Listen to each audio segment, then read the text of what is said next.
হারলো Bangladesh. I love Bangladesh. ম্যাচে সাব্বির ভাইকে আমরা চাই, কিন্তু একমাত্র সাকলাইনের কারণে আমরা আজকে ম্যাচে ঠকছি। ম্যাচ হারার মূল নায়ক হচ্ছে সাকলাইন। আমাদের মিডল অর্ডারে আর ভালো ব্যাটসম্যান দরকার আছে। বাঙালি আবেগ নিয়ে খেলা করো ওরা। আমি হতাশ শুরুতে, আমার কিন্তু সৌম্যর প্রতি খুব বিশ্বাস ছিল। ওরে দেখেই ওর যখন ব্যাটিং নিয়ে নামছে তখন মনে করছে আজকে অস্ট্রেলিয়া বাদ বাংলাদেশ জিতবে, বাট খুবই হতাশ। খুব এনজয় করছিলাম, লাস্ট মুহূর্তে প্রথমেই বাংলাদেশ জিতবে এটা আশাবাদী ছিলাম, কিন্তু লাস্ট মুহূর্তে এসে মনটা ভেঙে দিল বাংলাদেশ। কার খেলা সবচেয়ে ভালো লাগছে এবং কার খেলা সবচেয়ে মানে হতাশ করছে? খেলা সবার মোটামুটি ভালো, হতাশ সবাই ইমনের খেলা দারুণ ছিল। মানে জিতলে ভালো লাগতো। হ্যাঁ, আমরা আশা করছি অন্ততপক্ষে তৃতীয় ম্যাচ যাতে জিতে অ্যাটলিস্ট একটা ম্যাচ উইন হয়ে বাংলাদেশের দর্শকদের একটু আশা জাগাক, আমরা এটাই প্রার্থনা করছি।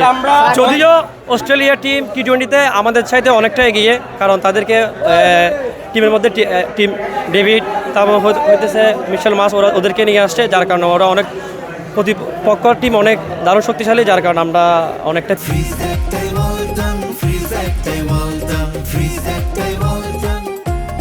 পিছিয়ে ছিলাম। অস্ট্রেলিয়ার টিমদের কিন্তু মানে স্ট্রং বলতে চলবে না, আমাদের বাংলাদেশও কিন্তু কোনো পক্ষে কম না, আমাদের প্লেয়াররা কিন্তু অনেক। সো আমরা অস্ট্রেলিয়ার প্লেয়ারদের কথা বলতে পারবো না, আমাদের বাংলাদেশে কিন্তু অনেক আছে। বাট সৌম্য এবং ওরা যারা ছিল, বাপ শামিন যাকে বলি, ওরা কিন্তু ব্যাটিংয়ে খুবই ভালো 4-6 তুলছিল। আশাবাদী ছিলাম সাকলাইনের ব্যাটিং একটা কারণে বাজেভাবে, তো আমরা বাংলাদেশটা লাস্ট মুহূর্তে খুবই ভাবে হতাশ হয়ে গেলাম। তবে ওয়ার্ল্ড কাপের যাই হোক, জিতলেও বাংলাদেশ, হারলেও বাংলাদেশ। I love Bangladesh.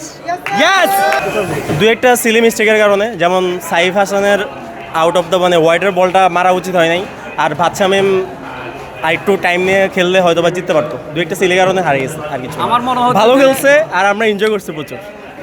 মানে সাকলাইনকে না নেমে ওইখানে ঋষভকে নামা যেত। হ্যাঁ, এটা যদি 2-3টা বল মিস করছে, ওগুলো যদি হিট করতে পারতো তাহলে ভালো কিছু আশা করা যেত। ওটাই না, ঋষাদ নামলেও পারতো। আজকে যদি আপনারা যদি দেখেন, চট্টগ্রাম সবসময় দর্শকপ্রেমী থাকে, যে পরিমাণ দর্শকরা এখানে আসছে, খেলা দেখার পরে যেভাবে আমাদেরকে হতাশ করলো, শুরুটা যেভাবে স্টার্টিংটা করলো, শেষটা কিন্তু এভাবে শেষ হলো। তারপর আমরা অনেক এনজয় করেছি, চট্টগ্রাম মানুষ অনেক এনজয় করেছে। আর একটা কথা তামিম ভাইকে বলতে চাই, যে কারণে এখানে খাবারের যে মানটা, এটা আরও উন্নত করা দরকার এবং প্রাইজিংটা বেশি, এটা তামিম ভাইয়ের প্রতি অনুরোধ রইল। খেলা দেখতে পাইছি, জিতা ম্যাচ ঠকি গেছে, সাকলানের নামাইছে, সাকলান বল চোখেই দেখে না। অস্ট্রেলিয়ার খেলা খুব ভালো লাগে। অস্ট্রেলিয়ার ব্যাটিং করার মানে ওই টাইমে ওই সিস্টেমে ব্যাট করে, ঠিক আছে, মানে ওদের নিজের ক্যারিয়ারটা চিন্তা করে না। সাকলান ভুয়া, একদম ভুয়া, সাকলান ভুয়া, সাকলান একদম ভুয়া। এই খেলাটা দেখার জন্য আসছি, খেলাটা খুব সুন্দর হয়েছিল, কিন্তু একমাত্র সাকলাইনের কারণে আমরা আজকে ম্যাচে ঠকছি।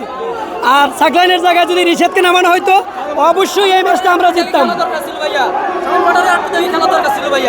আর এখানে খুব বাজে খেলছে একজন, দেখি শুনে শট খেলে নাই, কে পারবসি 2টা বল ডট খাওয়াইয়া ক্যাচ সামনে আউট হয়ে গেছে। আজকের ম্যাচে আমরা যা দেখলাম, লিটন দাসের অভাব আমরা দেখতে পাইছি। দ্বিতীয়ত সাকলাইন, আজকে ম্যাচ হারার মূল নায়ক হচ্ছে সাকলাইন। সাকলাইন যখন ব্যাটিং এ নামছে, ওই বল ব্যাটাই দেখে না। এরপরে শামীম পাটোয়ারি কি বল, মানে কি বলে আউট গেছে। এমন টার্নিং ম্যাচে, টার্নিং পয়েন্টে শামীম পাটোয়ারির যে শটটা করছে, শটটা একদমই বাজে। আরো দেখে শুনে খেলা দরকার ছিল,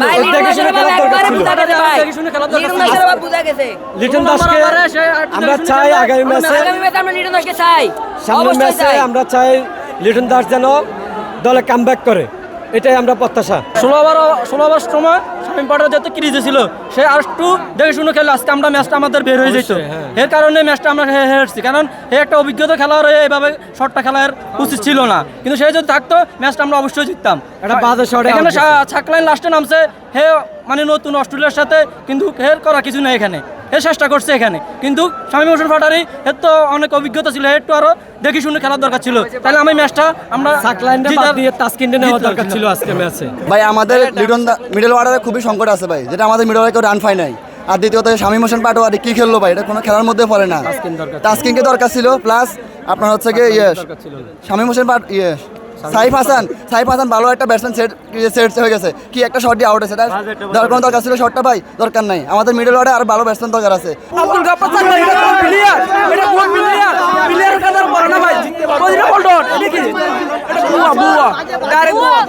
আমরা বোলিং এর মধ্যে আব্দুল রাজ্জাক বিজেপি চাই 19 যাক, বিজেপি থেকে বলবো যে আব্দুল রাজ্জাক বাদ দেখ, কি খেলা খেলে বাঙালি আবেগ নিয়ে খেলা করো ওরা, না কোনো দরকার নাই, এরকম কোনো প্লেয়ার প্লেয়ারকে সুযোগ দিয়ে বাংলাদেশের ক্রিকেট বোর্ডকে নষ্ট করার দরকার নাই, এগুলো প্লেয়ারের কাছে বড় না ভাই, প্লেয়ার বলতে একটা জিনিস আছে, এটা আশা করি না, এটা আশা করি না ভাই। আশা ভরসা নিয়ে আমরা খেলা দেখতে আসছি, কিন্তু এরা কিন্তু আমাদের আশা পূর্ণ করা শর্তে অপূর্ণ থেকে গেল।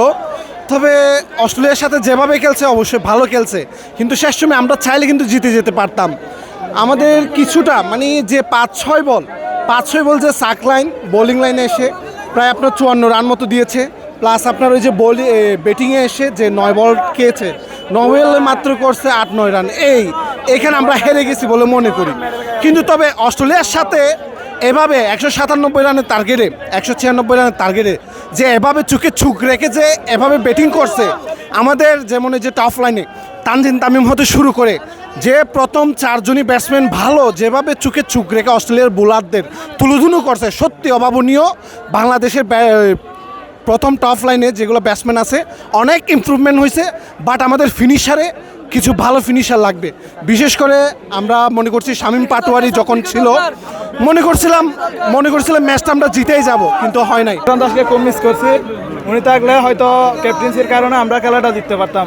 ভাই আমরা খুব হতাশ, আজকে মিসটা আমি লিটন দাদাকে মিস করছি। আশা করি নেক্সট ম্যাচে সাব্বির ভাইকে আমরা চাই, সাব্বির ভাই থাকলে আজকে ম্যাচটা আমরা জিততে পারতাম। অবশ্যই আমাদের সাকলাইনকে ভবিষ্যতে আরো ভালোভাবে করার সুযোগ দেওয়া হোক। এই যে শামীম পাটোয়ারি বাকশামীন অনেকদিন ধরে কিছুই করতে পারতেছে না, রিশাদ বাকশামীন ওই 2 লোকটারে ওরা হুদে নিতে আছে টিমে, ওরা ক্রিকেটের ওই টি-20 যোগ্য না। শেষ পর্যন্ত ফিনিশিং দিতে পারেনি বাংলাদেশ, আমরা খুবই হতাশ। বাংলাদেশ আসলে মিডল অর্ডার ব্যাটসম্যান খুবই দরকার, টপ অর্ডাররা খুব ভালো খেলছে, কিন্তু মিডল অর্ডারের ব্যাটসম্যানদের কারণে বাংলাদেশ হেরে গেছে, এটা আমি মনে করি।